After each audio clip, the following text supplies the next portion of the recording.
Hey guys, Adam here, and today we're talking all about Facebook marketing strategies. Specifically, some of the tools, some of the products, some of the services that Facebook has to offer moving into 2021 that you're going to want to pay attention to, be aware of, and ways to implement them and incorporate them into your marketing. Now, full disclosure, I'm not paid, I'm not sponsored by Facebook in any way, shape, or form. All that said, it has been an incredibly valuable part of my own marketing journey, as well as that over the last basically the last decades. So let's get things rolling without further ado. Also, I'm going to make sure to leave time at the end for questions if they come up. Feel free to drop them in the comment box below, beside wherever you're watching from. Depends on if you're mobile or desktop. And of course, let me know where you're tuning in from. What state, if you're in the States, what country, if you're from overseas. Maybe we've got some fellow Canadians here. So all that said, let's dive into tool number one. We got 12 to go through, so we're going to go through in pretty rapid fire. The very first tool that you're going to want to implement more in 2021 is your Facebook personal page. Now, I get a lot of kickback from this one from people saying they don't want to spam their friends and their family. They don't want to just constantly be posting about business on their personal page. Very respectable. I would never sit here as your marketing mentor and advise that you spam people or be sleazy or salesy, especially to your friends and family. That said, one of my favorite quotes, favorite sayings in all of marketing is that people can't buy from you if they don't know you exist. And probably your most prime prospects or prime people in your network are your friends and family, those people that know you and those people that can refer you and essentially introduce you to other people. Daryl, good to see you, man. Yes, fellow Canadian, fellow Vancouver Islander as well. So good to see you here. So essentially, make sure that you're posting on your Facebook personal profile. Make sure that people understand what you do, who you help, how you serve them. Make sure to obviously not be nonstop promotional. Share some of your personal side, share some of your kind of behind the scenes things, but also don't be afraid to let people know about what you do. The ratio that I'm going to suggest here, if you're not familiar with doing this, is probably 80-20. So I want you to do about 80% personal stuff, 20% business stuff on your personal page. I want you to keep that 80-20 in mind because we're going to flip it for this next point, which is your Facebook business page. Here, I want you to be 80% business and 20% personal. Now, there's some benefits of using the personal page, namely to do with the organic reach of the Facebook algorithm. There's no surprise here that years ago, Facebook came in and just took a hacksaw to all of the organic reach that was taking place with Facebook business pages. This is actually what makes the Facebook personal page that much more important and that much more effective. Organic reach is still there to sort of spread the word. Now, that doesn't mean you can ignore your Facebook business page. In fact, if you have a business, having a Facebook business page is mandatory. This is a non-negotiable thing. You're going to need it for different types of messengers, which we're going to talk about in just a minute. You also need it if you want to run ads, which we're going to talk about in just a minute as well. The point of the matter is you need to have a Facebook business page. Make sure that you're regularly creating content on it. Now, if you're looking for, again, a rough ratio and you've never done any kind of posting on Facebook before, let's start off with one post on your personal page every 2 to 3 days. And let's start out with one post on your business page once a day, once every 2 days at the least. People are often worried about spamming people's news feeds with just way too much content. The algorithm is smarter than that. Not to mention the people that you want to see your stuff, they're not going to see everything, again, due to the algorithm. So you can put out a fair amount of stuff. The good stuff's going to get promoted. The stuff that's kind of people don't really care about, they're going to hold back. So don't be afraid to put more stuff out there. All right, tool number 3 that Facebook gives you is Facebook Stories. Anyone that is familiar with Instagram is already well familiar with Instagram Stories, a phenomenal way to share behind the scenes, short little clips about your day, little tidbits, little facts. Same thing happens with Facebook.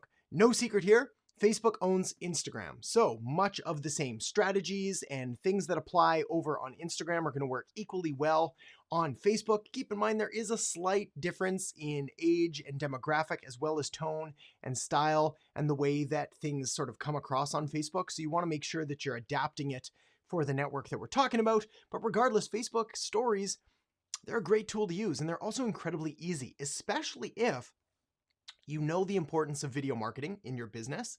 You know that you need to be using more video in your business, but you're afraid to sort of go out there and maybe do a live like this, which we're going to talk about in just a minute as well, but also maybe even recording things. You think the bar or the standard for the quality of which the recording of the video you need to put out there just has to be sky high, Hollywood level productions. This is absolutely not the case. All you really need to do is make sure that you're turning on your camera, you're recording content. Hey, Deepak, great to see you here. So yeah, make sure that you're putting out content. Stories, great way to start, really low barrier. All you've got to do is just use your phone and you're going to be just fine. All right, let's talk about one of the biggest opportunities for 2021, Facebook Live. Whether we're talking about Facebook Live, Instagram Live, or YouTube Live, there is an incredible amount of power by getting on and doing lives just like this. There's also some huge benefits. The first of which is that all of your fears about having to be perfect and having to put together the perfect video or the perfect script or anything like that, you can throw those out the window. The beauty of the live is that it's raw, it's real, it's authentic, it's engaging.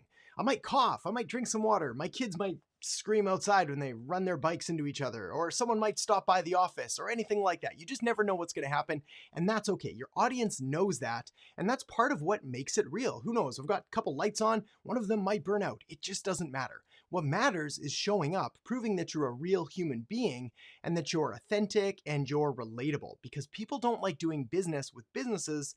They like doing business with people. Very important point. Thank you very much, Juan. Great to see you here.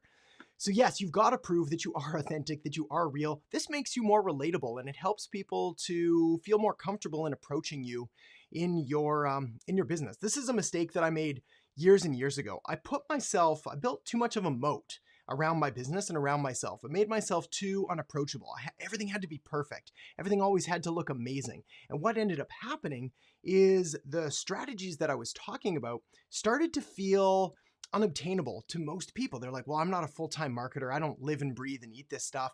I'm not going to be able to do it. And that's completely false.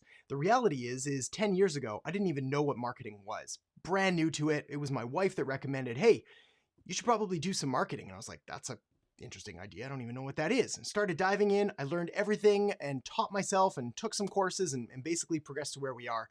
So the point is, you just got to start where you are and hit that live. All right. Anushka, great question on doing lives. Isn't it weird or discouraging when you don't see people streaming or watching you? Yeah, that's a really good question. And the answer is, it is if you let it. However, what's important to know about doing a Facebook Live or a YouTube Live or an Instagram Live is that the vast majority of the value and of the benefit of doing the live is going to take place later on. So this is amazing that you guys are here. We can engage with each other. We can talk. You can ask questions. I can show that I'm a real human. All of these amazing things. But what's cool is that when this is done, when we pack things up, when I go get a coffee, all of that, this video is going to live on, which means that more people are going to be able to come back and to watch the video, to get value from it and so on. And this is one of the reasons you want to be strategic about doing your lives, about doing all content, because even if nobody shows up, well, it's just like recording for a prospective client or an audience member who's going to watch it later. Nobody says that they need to be here right now watching it, so they can always catch it later. And that helps to eliminate some of the fears. All right, moving right along. Facebook Messenger. Now, here's the cool thing about Facebook Messenger. In recent studies, there have been, depending on which statistic you look at, somewhere around 50%, 60% of customers are preferring to engage with businesses via chat rather than email, rather than a phone call, which is like pretty much everybody's least favorite way to engage with businesses right now. So you've got to be incorporating Facebook Messenger, again, if we're talking about Instagram DMs, into your business as a way to engage with your audience. Now, you can do Facebook messages through a couple different ways, number one of which is your personal profile. This is the importance of point number one. I wonder if I can drag this one around. There we are. This is the importance of doing marketing from your personal profile, is that you can use messages there, as well as, let's test my technical savvy. We'll put that right over my face. That would not be ideal. There we go. As well as through your business page. Important thing to remember is that if you're going to be running messages through your personal profile and through your business page, please remember to check them. I'm notoriously bad at this. I apologize to everyone who sent me messages. Hard for me to get it. Actually, the best way to reach me is probably through a comment on YouTube, which is where I check most of my comments, barring that email. Great way to reach me. But never use the exception to prove the rule. The rule is most people like Messenger. See if you can find ways to incorporate it into your business. All right, Facebook groups. Facebook groups have recently had a bit of a surge in popularity. Now, they came out, they're nothing new to the world of marketing and to the world of Facebook. However, all sorts of new marketing strategies have come out in around the last year, and people are really promoting them more and more and more. Now, here's the deal with Facebook groups. There's 3 ways that you can use these in your business. One good way, one great way, and one absolutely terrible way that a lot of people are talking about that I want to destroy right now. So let's go through them in order. Number 1 of which is to start your own free Facebook group. This is where you build a group around an interest or around the business or the topic or whatever it is that you serve. And you provide valuable information, you engage with your audience, you have conversations, you allow people to join, and essentially you just foster a community. Very powerful tool. The second way is a paid Facebook group. Now, bit of a confusing thing with paid Facebook groups is you're not actually paying Facebook, you're using them as a paid component of your membership, of your service, of your course, whatever it is. So people will pay you, they'll join your program, join your service, join your course, and then you'll put them into a private or a closed Facebook group in order to provide that extra level of service. I love these for this reason. I think they're a great spot for paid usage. Free Facebook groups, there's a strategy unto themselves, quite complicated, quite time intensive in regards to moderating everything, creating content, making sure everything's followed. Great if you're just getting started, a little time intensive though. Now, the last one to talk about, which is my least favorite by far, is other people's Facebook groups. For years, there's been this strategy in the marketing world where you just need to join all of these different Facebook groups, drop what people call value bombs or like huge valuable posts, little calls to action, say, hey, do you want help with this? Send me a message. Or going in to other people's groups, finding people that are asking questions, answering them nicely, which is good, cool for that, but then being like, hey, send me a direct message or happy to help with this. This is spammy. This is sleazy. This is salesy. And what you're really doing is for lack of a better term, you're kind of stealing all of the effort that someone's put into to creating a free Facebook group and then taking all of their prospects from them. This is terrible. People know what's happening when someone comes into a group and they're like, hey, I'm just here to provide value and let me know if you have questions and send me a private message. You'll get banned, you'll get blocked, people will know. Not a good strategy. So, all right, we'll leave that one there. We're going to talk about my absolute favorite one now, Facebook ads. Now, here's the reason I made Facebook ads number 7 and not number 1. I've started and tried to list these things through in order of what I believe is the easiest to the most challenging. So we're getting progressively more advanced with our strategies. Facebook personal page, it's amazing. You've got access to a page, you can create content, you can talk about what you do, so on. Business page, kind of the same thing. Facebook ads, on the other hand, are still one of the most cost-effective forms of marketing and advertising available to you, but they're not a magic bullet. I've been running Facebook ads basically since they came out, generated millions and millions of dollars. I do this full time. This is my job as a marketer. So every time I see someone that's just getting started and they run an ad and it fails and then they swear off Facebook ads completely, a little part of me dies because the reality is it's really hard. But it should be. That's why we have competition. That's why it's important to understand and to study marketing and advertising and copywriting and messaging and positioning and segmenting and all of the things that go into actually running effective Facebook ads. So I love Facebook ads. I think they're incredibly valuable, incredibly important, but they're not the be all and end all. So here's about the cutoff that I use for most businesses. If your business is generating less than 10 to 20 grand a month, you probably don't need Facebook ads. What you need is better offer refinement, better messaging, you need more content, you've got to dial in your ideal customer avatar, and so on. If you want to scale from 20K a month to 100K a month, and obviously from 100K and up, Facebook ads are a great tool, but you're going to need to put in some time, some money, and some energy into learning the platform, developing the creative, studying it all, or even hiring an agency. I'm not against hiring agencies, but I still think you should know what you're doing before you hire the agency. Otherwise, the agency could just be running like campaigns. Be like, look at all the likes we got and look at all the views our videos got. which, by the way, don't equal sales, don't equal customers. And it's a great way to go broke very quickly. So Facebook ads, use them, but use them right. All right, let's get into some of the weird stuff Facebook's got that you're going to want to pay attention to in 2021, although I'm not necessarily saying you want to go out there and start incorporating all of this into your business, because a few of these you may not even have access to, but I want to put them on your radar, because whether they come out stronger in 2021 or 2022 or so on, important to be aware of. First of which, Facebook Watch.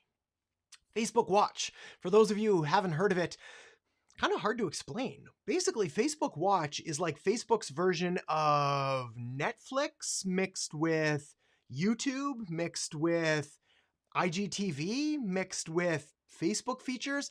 It's kind of a weird thing. Essentially, they've got their own programs, dedicated Facebook Watch programs.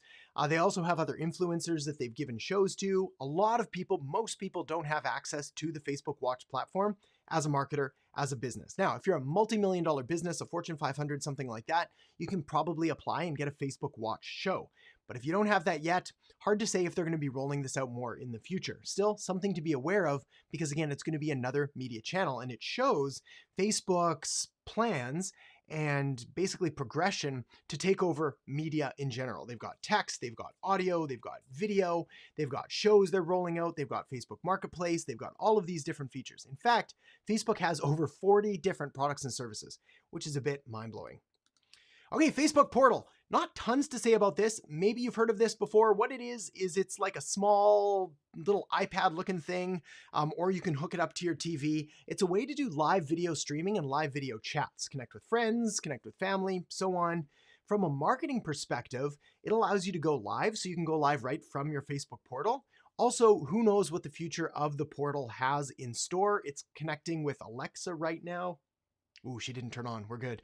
So there's things to be aware of there, in that maybe we could have voice activated commands and prompts and so on. But again, we're still a bit away. Facebook Oculus is Facebook's move into virtual reality. So Facebook Portal had a lot of augmented reality stuff, some overlays, some cool features and stickers. Facebook Oculus is the virtual reality headset that Facebook bought Oculus, I can't remember when, years ago. And it was over $2 billion. I don't want to say the exact number because I can't totally remember, but long time ago.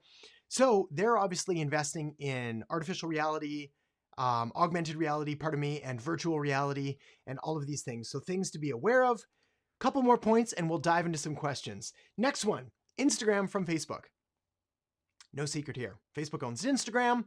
This is obviously not a Facebook dedicated platform, but a lot of the strategies that you can use and implement on Facebook, you're going to be able to port directly over to Instagram to get similar results depending on the demographic that you're serving. The rough line in the sand that I draw is if you're trying to reach a market of over 35, we go to Facebook. Under 35, we go to Instagram. That's aging up rapidly. In fact, I believe the fastest growing age demographic on Instagram, possibly Facebook right now as well, is 65 plus.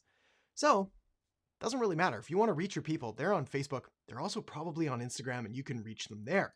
And of course, WhatsApp, also owned by Facebook. Now, there's a few differences between WhatsApp and Messenger. Again, be aware of your market. WhatsApp is less popular in North America, in Canada, and in the US as it is overseas. So if you've got a business in Europe or Australia or the UK or otherwhere, pay a little more attention to WhatsApp. The big differences between Facebook Messenger and Facebook WhatsApp is that Messenger is tied largely to your Facebook profile and account, and WhatsApp is tied largely to your phone and to your contacts and things like that.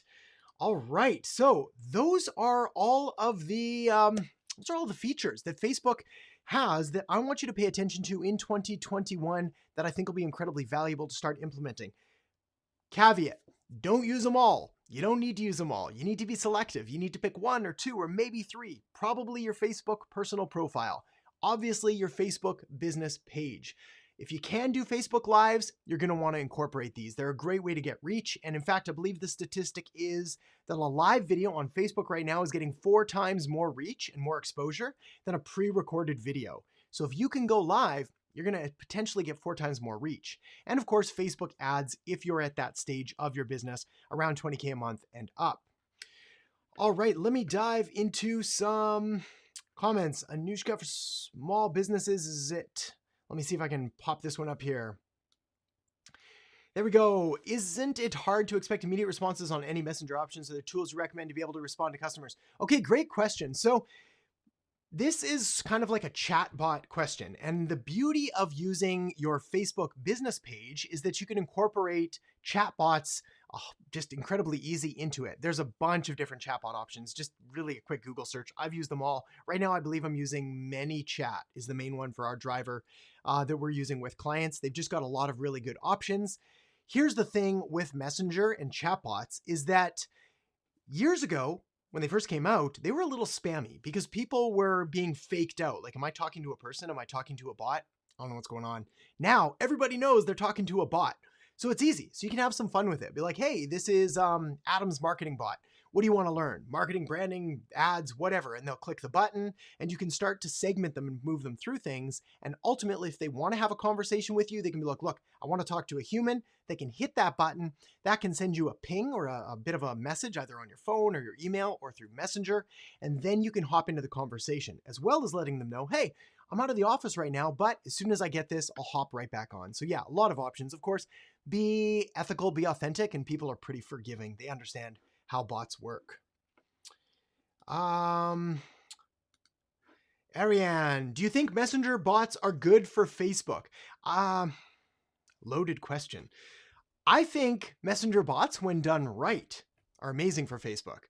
I think most people don't do them right. I think most people make them too spammy, too salesy, too sleazy. I'm saying that a lot these days. This is a lot of what I'm seeing is that a lot of people are just taking their bots and they're relying on them to do all of the heavy lifting and all of the selling for them. That is not the purpose of a bot. You're not there to just harass people and annoy them and spam them all the time. However, if you do it right, if you provide value, if you actually care about the people you serve and you use the bot as a way to cut down on customer service time and to engage with them better and to guide them in the right direction and often to allow them to find answers on their own without needing to talk to you or your team or your customer service reps, I think they're phenomenal, but you got to do them right. All right. Yossi, where can I learn more on Facebook ads? Everywhere. There's an almost infinite supply of courses, training, YouTube videos, and so on. I'm going to point you in a couple different directions. Friends of mine that have like amazing trainings and amazing courses on them. First of all, watch the videos that I have on my YouTube channel. They're free. They're easy to start. Type in Adam Earhart Facebook ads, and you're going to find a ton of stuff, well over an hour or two of different content. Next, take a look at my friend's Amanda Bond. She's got an amazing, amazing course on Facebook ads. Definitely want to look at her stuff. If you have an online course or a membership site, take a look at her stuff for sure. Also, Cody Birch. He's got really good stuff on Facebook ads. He's got a group called Funnels and Ads Mastery. There we go, the FAM, which is a membership group, as well as courses and books and training and all that. So Cody Birch, Amanda Bond, great places to start to learn all sorts of stuff about Facebook ads and of course right here on the channel. All right, my friends, I'll give it one more second here to see if we've got any more questions coming through, and otherwise we'll wrap it here. Here's a good one for you. Okay, yeah, you're right, Simmer. Slightly off topic, but we'll take it because it's ads related. Do I believe TikTok is good to post ads? I do believe that TikTok ads are worth testing right now, but again, don't put ads before offer and target market selection and all of that because TikTok is obviously a significantly younger demographic.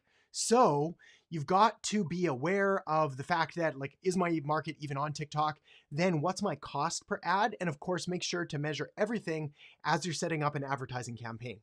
If you're going to do online ads, which I think you should, I think they're an amazing tool, but you've got to be strategic and you've got to be very mathematical and analytical about mapping out the entire advertising process, starting with like, what's my CPM, cost per impression? Basically, how much does it cost me to reach 1,000 people? Then, what's my cost per click? How much am I paying to get someone to click? What's my click-through rate? What percentage of people are clicking through? And ultimately, what's my cost per lead, my cost per conversion, my cost per sale, and my return on ad spend, my ROAS, or my ROI, my return on investment.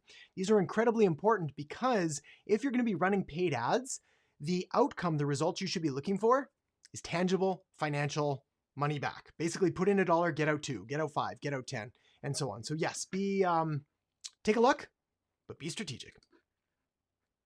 Okay, Kristen, yes, let me spell those for you. So Amanda Bond is Amanda, and then Bond, Bond. She goes by Bond. She's awesome.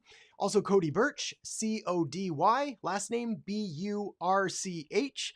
Also, incredibly awesome human beings. Very, very good people to learn from. Top-notch stuff, worth looking into. And of course, my original mentor who got me into Facebook ads in the first place, Nicholas Kuzmich. That's going to be a good one to spell. So Nicholas, Nicholas, and then last name Kuzmich, Kusmich. One of the leaders in the space, absolute boss when it comes to Facebook ads, taught me most of what I knew back in the day, still an incredibly valuable resource, genuinely good human being. Absolutely love him. So those will help to get you going there. All right, everyone. Facebook, I think we did it.